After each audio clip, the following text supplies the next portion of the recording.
దేశంలో నకిలీ నాసిరకం విత్తనాలతో నష్టపోయే ఉదంతాలకి లెక్కే లేదు. నిత్యం ఏదో ఒక జిల్లాలో నకిలీల ఘటనలు బయటపడుతూనే ఉంటాయి. అయితే అలా నకిలీలతో నష్టపోయే బాధితులకి న్యాయం మాత్రం ఎండమావే. నూటికి ఒకరిద్దరికి కూడా నష్టపరిహారం అందడం గగనమే. నకిలీ నిజమని తేలినా, నష్టం వాస్తవమని తేటతెల్లమైనా ఎవరూ పట్టించుకోరు. పరిహారం ఇప్పించడంలో అధికారులు చొరవ చూపరు. బాధ్యతగా చెల్లించడానికి కంపెనీలు ముందుకు రావు.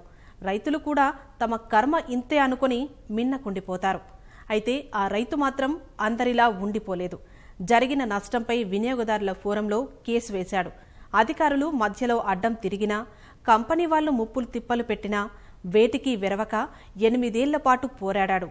రాజధాని నుంచి ఢిల్లీ వరకు తిరిగి విజయం సాధించాడు. సిద్దిపేట జిల్లా బుస్సాపూర్కి చెందిన ఎల్లయ్య గెలుపు పోరాటంపై మా ప్రతినిధి క్రాంతికుమార్ ముఖాముఖి ద్వారా చూద్దాం. ఎండనక వాననక ఆరుగాలం శ్రమిస్తాడు అన్నదాత. రాత్రి పగలన్న తేడా లేకుండా ఆ మట్టిలో బతుకుతాడు. ఆ మట్టిని నమ్ముకొని జీవించే రైతన్నని చీడపీడలు, ప్రకృతి కంటే కల్తీ, నాసిరకం అనేవి ఎక్కువ బాధిస్తున్నాయి. కంపెనీల అత్యాశ, ఈ నకిలీ విత్తనాలు, కల్తీ ఎరువులు రైతన్న వెన్ను విరుస్తున్నాయి. ఇలానే నకిలీ విత్తనాలతో నష్టపోయిన ఒక రైతు పోరాడి విజయం సాధించారు. జరిగిన నష్టం ఏంటి, తను ఇంత పోరాటం చేయడానికి గల కారణాలు ఏంటి, తన అనుభవాల గురించి ఇప్పుడు తెలుసుకుందాం. మీరు ఏ పంట వేశారు, ఎప్పుడు వేశారు, ఎక్కడి నుంచి తీసుకున్నారు ఆ విత్తనాలు? నేను అగ్రికల్చర్ డిపార్ట్మెంట్కి పోయి ధాన్య సీడు అని తీసుకొచ్చిన. నారు పోసి ఈతకొచ్చింది, వేసిన. పండు మక్కినాక మార్కెట్లో కొనలేదు. అది అగ్రికల్చర్ డిపార్ట్మెంట్కి పోయి నాకు సీడ్ ఇచ్చిన సార్ను పోయి అడిగిన, హెచ్ఎస్ భాస్కర్ రెడ్డిని. అడిగితే అది ఎందుకు కొనరా అని మార్కెట్కి పోయి మార్కెట్ అర్తిపెట్టిన వాళ్ళని అడిగితే ఇది కల్తీ సీడు, ఇది ఉడకదట, లోకల్లో కొనరని వాళ్ళు చెప్పారు. చెప్పంగానే ఆ టమాటా పెట్టెలు 22 పెట్టెలు కొంచెం అగ్రికల్చర్ డిపార్ట్మెంట్లో పోసి అంతా మరి నా పంట కాడికి వచ్చి చూడండి, మరి ఆ పంట ఏం చేయాలి, మార్కెట్లో ఏ రేటు ఉంటే ఆ రేటు నాకు గట్టిండి మీకు తెంపి పంపిస్తా, ఆ పంట మీరు అమ్ముకోండి, ఈ సిద్దిపేట మార్కెట్లో ఏ రేటు ఉంటే ఆ రేటు నాకు గట్టిరని అని చెప్పిన. నష్టపరిహారం కోసం ఎవరెవరిని సంప్రదించిన? అయితే నేను హెచ్ఎస్ భాస్కర్ రెడ్డిని అడిగితే ఏడి సోమేశ్వరరావుని తోలుకొని వచ్చి కమిటీ ఎత్తాము, ఎల్లయ్య కమిటీ వేసి కమిటీ ఇచ్చిన కాడికి నీకు నష్టపరిహారం కట్టిస్తాము, నువ్వు ఏం బాధపడకు, రైతువు నువ్వు నష్టపోవద్దు అని చెప్పిండు. సార్ మరి ఎన్నడత్తారు అంటే ఇంకో 2 నెలల తర్వాత వస్తుంది కమిటీ వేసిన కాడికి నీకు నష్టపరిహారం ఇస్తామని చెప్పిండు ఏడి సోమేశ్వరరావు. చెప్పినాక 2 నెలలు చూసిన. 2 నెలల తర్వాత వచ్చిండ్రు, నీది 19 లక్షల టమాటేళ్ళు. 19 లక్షలు అంటే నాకు 18 లక్షలే కట్టేయండి. 1 లక్ష రూపాయలు నాకు లేకున్నా సరే, నేను ఒక రైతును, కష్టం చేసే రైతును, నాకు ఆ పెట్టుబడి పోగా నాకు గింతే లాభం వచ్చిందని నేను సంతోషపడతా, మరి ఎన్నడూ ఇప్పిస్తారు అని అడిగితే కంపెనీని అడిగి నీకు ఇస్తాడా ఇయ్యకపోతే కందుమాన్ కోట్ల సంగారెడ్ల కేసేసినాం అనుకో, 3 నెలలకు నీకు ఆ అమౌంట్ 20 లక్షల అమౌంట్ వస్తుంది, ఇంకా 2 లక్షలు ఎక్కువ వస్తుంది, మేము కరెక్ట్ రిపోర్ట్ ఇస్తాం అని ఆయనతో చెప్పిండు. చెప్తే ఆ 2 నెలలు చూసినాక మళ్ళీ హెచ్ఎస్ భాస్కర్ రెడ్డి ఏమి చేసిండు, కందుమాన్ కోట్ల పోయి నువ్వు కేసు వేయాలని అన్నాడు. అంటే సార్ ఇది మీరేయాలి కదా, మరి నన్ను వేయమంటారు అని అడిగితే కాదా, నువ్వు రైతు, నువ్వు నష్టపోయినావు కదా, నువ్వు కేసు వేయి, మేము రిపోర్ట్ ఇస్తాం, నీకు కందుమాన్ కోట్ల 3 నెలలకే డబ్బులు చెల్లిస్తారు, నువ్వు ఏ కోర్టుకు తిరిగే అవసరం లేదని చెప్పారు. వాళ్ళ మాటలు బట్టి నమ్మి ఆయనతో నేను సంగారెడ్డికి కందుమాన్ కోట్లకు పోయి కేసు వేసినాక 3 సంవత్సరాలు దింపారు వాళ్ళు. 3 సంవత్సరాలు దింపినాక ఆ తప్పుడు రిపోర్ట్లు ఇచ్చింది అవన్నీ చూసిర్రు. మాకు ఫస్ట్ ఇచ్చిన రిపోర్ట్ చూసి ఆ కందుమాన్ కోట్ల రైతుకు నష్టమైంది. ఆ రైతుకు నష్టము 3,65,000 రూపాయలు చెల్లించుండ్రి. కంపెనీ ద్వారా ఆ నష్టపరిహారం ఏందో కంపెనీని పిలిచి ఆయనకు మీరు కరెక్ట్ రిపోర్ట్ ఇచ్చి మిగిలిన అమౌంట్ తర్వాత అప్పచెప్పురు అని వాళ్ళకు చెప్పిండు. పిలిచి చెప్తే ఆ కంపెనీకి వీళ్ళు తప్పుడు సలహా ఇచ్చి ఆఫీసర్ హైదరాబాద్ కోర్టులో వేయించిండు. హైదరాబాద్ కోర్టులో వేసినాక నేను అడిగితే ఏమన్నారంటే, ఆ కోర్టులో వేసిండు కదా ఎల్లయ్య, నీకు డబ్బులు ఇచ్చడానికి మా చేతిలో ఏం లేదు, ఆ కోర్టులో తీర్పు ఇచ్చినాక డబ్బులు ఇస్తాం, ఇంట్లో పెట్టిన డబ్బులు అని వాళ్ళు అన్నారు. ఆ నుంచి మళ్ళీ హైదరాబాద్ తిరిగిన 3 సంవత్సరాలు. హైదరాబాద్ కోర్టులో వేసినాక నన్ను ఏం చేశారంటే, నా కొడుకును నన్ను రెచ్చగొట్టిరు. మీరు ఒక రైతువు, నువ్వు గవర్నమెంట్ తోటి పోరాటం ఆడలేవు, నువ్వు గెలవలేవు, ఒక్క కోట్ల గెలవంగానే గెలవలేవు ఎల్లయ్య, సపరేక ఊకో అని అన్నారు. అంటే మా కొడుకు ఏం చేసిందంటే, ఇది మా కష్ట జీవితం, మేము కష్టపడి, మేము ఒకరిని ముంచలే, మేము కష్ట జీవితము, నేను ఇడిసినని ఆయనతో 3 సంవత్సరాలు తిరిగిండు. ఆడ తిరిగినాక ఏ లాయర్ని పెట్టలే, ఎవరిని పెట్టలే, మేము మా కొడుకే వాదించుకుంటూ వచ్చిండు.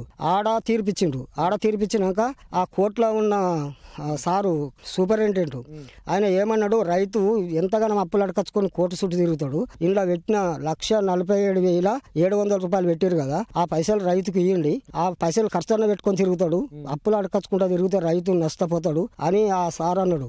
అంటే ఆ సార్ మాట కేర్ చేయక కోర్టులో తీర్పు వచ్చినాక ఇస్తాం, ఢిల్లీకి పోయిండు, ఆడు ఢిల్లీ నుంచి తీర్పు వచ్చినాక నీకు డబ్బులు ఇస్తాము, ఢిల్లీలో ఏలాగా తీర్పు అయితే మేము అలాగని ఇస్తామని వాళ్ళు చెప్పారు. చెప్తే ఆయన మా ఢిల్లీ నుంచి నోటీసులు వస్తాయేమో, బాబు నువ్వు నోటీసులు వస్తే తీసుకో, వచ్చినాక నాకు చెప్పు, ఢిల్లీకి పోదాం అని మా కొడుకు చెప్పిండు.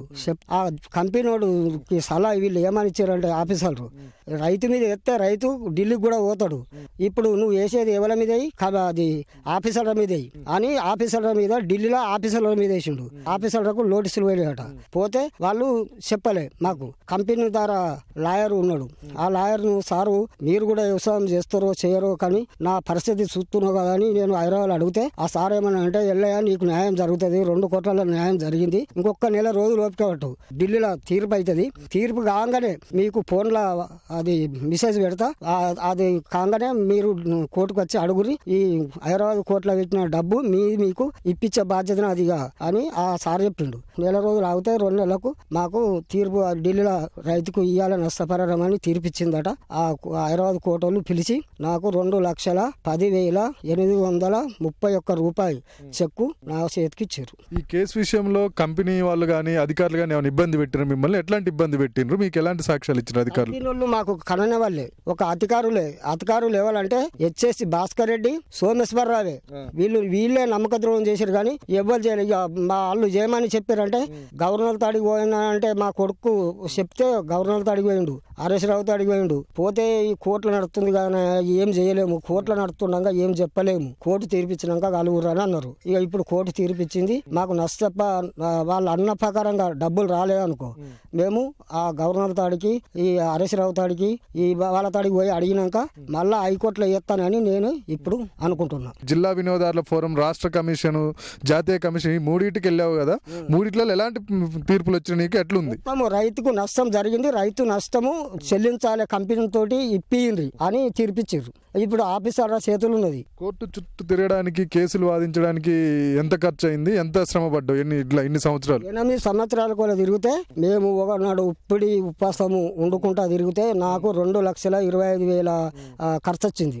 8 సంవత్సరాలు తిరిగితే ఎవరికి మేము ఒక లాయర్కి ఇచ్చి లంచం గిట్ట ఇయ్యలే. మేము బస్ కిరాయిలు ఆడ ఉండి అటు ఆ సంగారెడ్డి తిరుగుడు, హైదరాబాద్ తిరుగుడు, ఇగో ఈ ఆఫీసుల పంట తిరగడానికి 2,25,000 ఖర్చు వచ్చింది. లాయర్ని పెడితే నువ్వు ఇది చేస్తావు, అది చేస్తావు, వాళ్ళ తాడ తీసుకుంటావు, వీళ్ళ తాడ తీసుకుంటావు. ఆ కంపెనీ అయినా తెలుసుకొని మీకు ఎంత నష్టమైంది, మీరు ఏలాడుకున్నారని మా ఇంటికి వచ్చి వాళ్ళు తీర్పు చేసిన దానికి ఇంకో 2 లక్షలు తక్కువ ఇచ్చినా నేను ఒప్పుకుంటా కానీ నేను లాయర్ని పెట్టా, నేనే వాదిస్తానని నా కొడుకు ముందుకు దిగి వాదించుకున్నాడు. మరి ఇప్పుడు ఈ కోర్టు తీర్పుతోటి మీకేమనిపిస్తుంది? మీలాగా నష్టపోయే రైతులకు ఏం సూచిస్తారు మీరు? ఇప్పుడు ఇక ప్రతి రైతుకు నష్టము అయిందని మాట్లాడకత్తే ఇగో ఈ సలహా పొంటి పోతే ఇలాగా గెలుస్తాము అని వాళ్ళకి ఆ సలహా ఇస్తాము.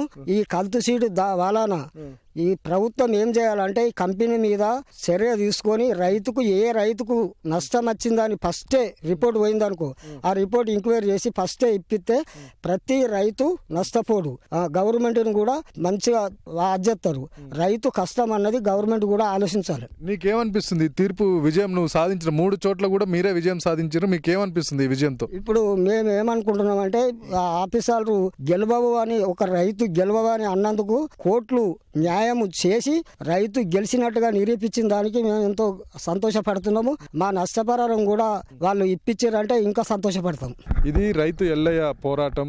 గత 8 సంవత్సరాలుగా కల్తీ విత్తనాలు ఇచ్చిన కంపెనీపై, ప్రభుత్వంపై పోరాటం చేసిన అధికారుల నుంచి ఎలాంటి సహకారం అందకపోయినా తన కొడుకే కలిసి పోరాటం చేసి చివరికి విజయం సాధించారు. తనలాగా నష్టపోయే రైతులకు ఎవరికైనా తను సహాయ సహకారాలు, సూచనలు అందిస్తానని హామీ ఇస్తున్నారు. కెమెరామెన్ ఉమామహేశ్వరరావుతో క్రాంతి కుమార్, ఈటీవీ న్యూస్, సిద్దిపేట్.